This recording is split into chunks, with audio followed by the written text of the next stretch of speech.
अस्सलामुअलैकुम दोस्तों, आज मैं आप लोगों के साथ गमी कैंडी की रेसिपी शेयर करूंगी। और इस रेसिपी में ना तो हम चाइना ग्रास का यूज़ करेंगे, ना ही अगर अगर का, और ना ही जेलेटिन का। बहुत ही सिंपल सी रेसिपी है, सिर्फ 2 इंग्रेडिएंट्स हम इसे रेडी करेंगे और पूरी तरह से हाइजीन का इसमें ख्याल रखा जाएगा, क्योंकि आप इसे घर पे रेडी करेंगे तो कोई गंदगी नहीं होगी। बहुत ही सॉफ्ट बनती है, तो आप अपने बच्चों के लिए घर पे खुद ही रेडी करिए, बच्चे भी खुश हो जाएंगे, बड़े भी खुश हो जाएंगे। सिंपल सी रेसिपी है और टेस्ट जो है ना आउटस्टैंडिंग। तो आइए रेसिपी को देख लेते हैं। तो यहाँ पर देखिए, मैंने 1 कप जो है ना शुगर ले ली है, चीनी, और इसका हमें जो है हाफ पानी लेना है, यानी हाफ कप हम पानी ले लेंगे। अब दोनों चीज़ों को हाई फ्लेम पर हमें पकाना है जब तक कि शुगर अच्छे से डिज़ोल्व ना हो जाए। तो रेशियो आप याद रखिएगा, बहुत ही सिंपल सा है। अब 1 पिंच इसमें नमक ऐड कर देंगे और इसे भी अच्छे से मिक्स कर देंगे।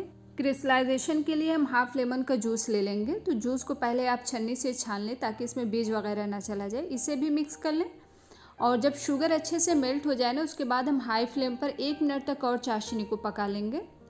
तो यहाँ पर देख रहे हैं हमारा जो शुगर सिरप है बिल्कुल रेडी है। तो अब हम फ्लेम को ऑफ करते हैं और चलते हैं नेक्स्ट प्रोसेस की तरफ।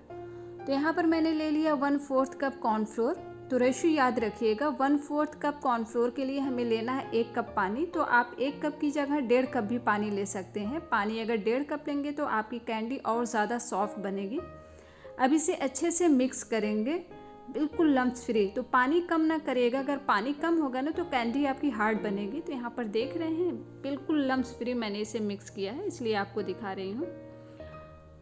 अब जो हमने शुगर सिरप रेडी किया ना, इसमें इसे अच्छे से मिक्स करके ऐड कर देंगे और फ्लेम को ऑन कर देंगे। शुरू में जो है इसे हाई फ्लेम पर पकाएंगे। जब ये हल्का सा थिक होना शुरू होगा ना, उस टाइम पे हम फ्लेम को बिल्कुल लो कर देंगे और उसके बाद आखिर तक हमें लो फ्लेम पर ही पकाना। तो यहाँ पर आप देख रहे हैं ये थिक होना शुरू हो गया है। तो इस स्टेज पे मैंने फ्लेम को बिल्कुल लो कर दिया है।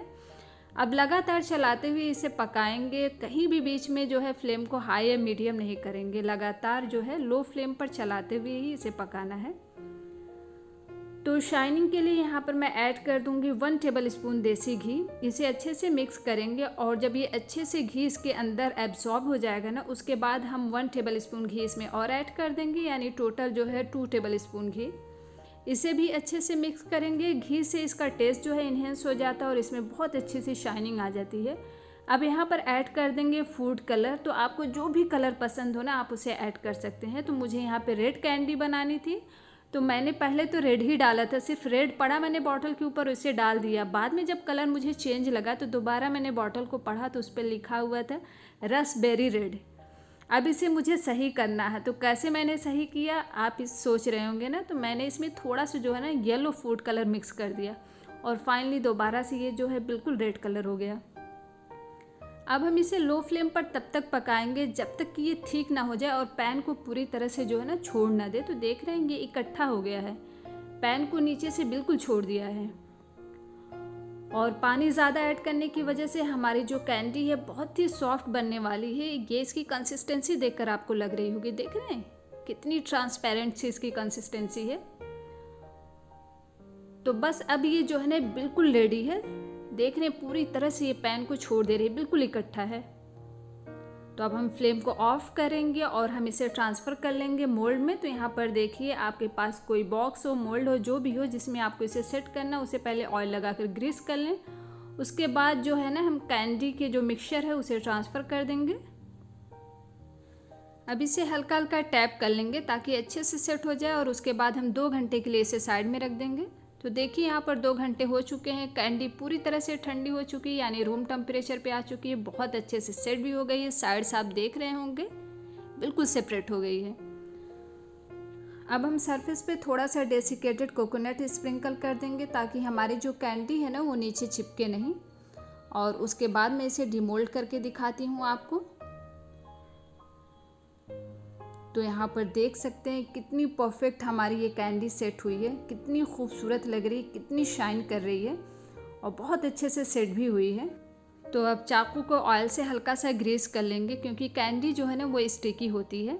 तो सबसे पहले मैं यहाँ पर साइड्स को कट कर रही हूँ, पर आप ना भी कट करें तो कोई प्रॉब्लम नहीं, क्योंकि हम लोग को जो है ना फोटोग्राफी करनी रहती है, इसलिए हम लोग चाहते हैं कि थोड़ी और स्मूथ दिखे। पर आप ना भी कट करें तो कोई प्रॉब्लम नहीं, अगर घर पे खानी है तो ऐसे भी आप कट कर सकते हैं। अब जिस तरह की पीस आपको चाहिए वैसे आप कट कर सकते हैं, पर मैं यहाँ पर जो है ना स्क्वायर शेप देने वाली हूँ और छोटी पीसेस बनाने वाली हूँ। तो एक पीस लेकर पहले मैं आपको दिखा दूँ कि इसे देखकर आप कह ही नहीं सकते कि आपने इसे घर पे रेडी किया, वो भी कॉर्नफ्लोर से। बिल्कुल ऐसा लग रहा है कि जो मार्केट में पैकेट वाली आती है ना जेली, बिल्कुल लग रहा वही जेली है। कितनी सॉफ्ट और कितनी शाइनी सी रेडी हुई है। तो बस अब इसी तरह हम अपनी बाकी की सारी जेली को कट कर लेंगे और एक पीस जो है ना मैं बड़ा निकालूंगी इस तरह से, और इससे जो है हम अपनी डिश को गार्निश करेंगे। वो मैं बाद में आपको दिखाऊंगी कि इसे क्या करना है। तो यहाँ पर हमारी सारी पीसेस कट हो चुकी हैं। तो अब आप कोई भी बॉक्स ले लें। तो मैंने यहाँ पर एक टिफ़िन बॉक्स ले लिया है और इसमें हम डाल देंगे डेसिकेटेड कोकोनट। तो जो हम एक एक पीस लेकर इसे कोट करते हैं ना, तो वो प्रॉब्लम से आप जो है बिल्कुल फ्री हो जाएंगे। टाइम भी कम लगेगा और बहुत अच्छे से कोटिंग होती है, बिल्कुल परफेक्ट और चारों तरफ बराबर। तो पीसेस को डालकर हम इसे ढक देंगे और ढकने के बाद हम इसे शेक करेंगे। चारों तरफ से आप इसे शेक कर दें, फिर उसके बाद आप देखेंगे कितने अच्छे से और कितनी परफेक्ट कोटिंग होती है। यहाँ पर देख रहे हैं, अगर आप हाथ से एक एक पीस करते हैं ना तो इतनी अच्छी नहीं होती और टाइम भी आपका लगता है। तो ये बहुत ही ज़बरदस्त सी ट्रिक है, ज़रूर ट्राई करिएगा।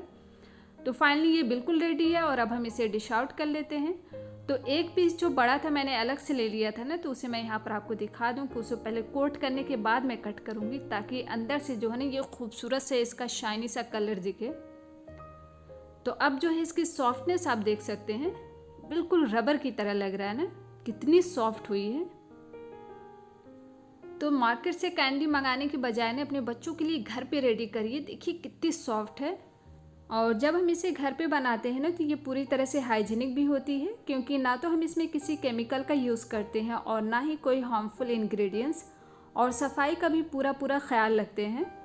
तो आप लोग भी इस रेसिपी को ज़रूर ट्राई करिएगा, क्योंकि बनाना काफ़ी आसान है और इसमें जो इंग्रेडिएंट्स यूज़ हुए हैं ना वो भी बहुत ही सिंपल है। ना तो चाइना ग्रास की ज़रूरत है, ना ही अगर अगर की ज़रूरत है, और ना ही जेलेटिन की। सिर्फ 2 इंग्रेडिएंट्स से आप इसे रेडी कर सकते हैं और जो टेस्ट है ना आउटस्टैंडिंग। तो रेसिपी पसंद आई हो तो प्लीज़ इसे लाइक शेयर ज़रूर करें। चैनल पे नए हैं तो मेरी आप लोगों से हम्बल रिक्वेस्ट है, मेरे चैनल को सब्सक्राइब करना बिल्कुल भी नहीं भूलिएगा। Thanks for watching.